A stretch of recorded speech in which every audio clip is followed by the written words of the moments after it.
Hey, our Chargers, are the books that you are or are not reading and the people that you're hanging out with, are they holding you back from reaching your potential? And that's the next law, the law of the inner circle.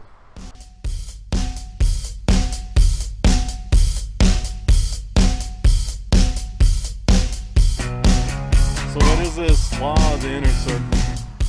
The law of the inner circle simply states that a leader's potential is determined by those closest to him. So if you want to know where you're going to be 5 years from now, it's going to be the books that you read, the seminars and things that you go to, and most importantly, the people that you hang out with. Now, in the law of the inner circle, a leader's potential is determined by those closest to him or her. If you believe in the Pareto Principle, then 80% of your time, energy, and effort, as far as people development goes, should be spent with your inner circle. You got to understand that no one does anything of significance or importance alone. If you want to have a huge impact, then your inner circle has to reflect that.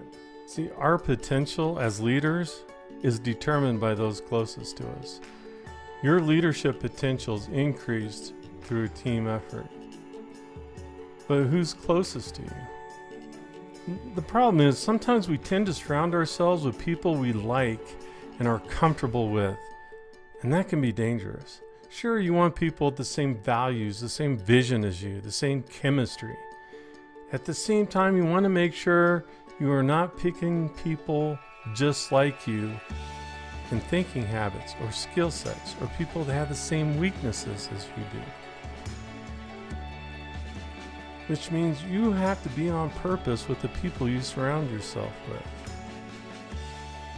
You see, your inner circle needs to make you sharp. If John Maxwell says, if you are the smartest person in the room, then you are probably in the wrong room. Sure, sometimes sparks are going to fly. Leading people is a messy business at times, and you've got to learn to expect conflict. It is by conflict that this country was made. Mountains are formed and airplanes fly. A leader needs courage to deal with those situations, but most of all, leaders have to deliver. There is no substitute for performance, but without a good team, leaders often don't get the opportunity. Building a team. When you look at building a team, you need to ask, what do you need to complete your leadership excellence? Do these people, your inner circle, do they have a high influence with others? Do they augment your weakness? List the people you want on your team that can add to your goals and in return add to their goals. You know, Reagan was a great communicator, and if you looked at his inner circle, you would find Democrats and Republicans, and none of them were yes men and women. They augmented his weakness, and they brought fresh opinions and thoughts to the discussion, but they had a shared vision. Are you intentional in your relationship building? Do they hold a strategic position in your organization with their own thoughts, but with your shared vision? Are you surrounding yourself with people who lean or people who lift? See, your inner circle can carry two buckets. They can carry buckets of water, or they can carry buckets of gasoline. When issues arise, which do they throw in the fire?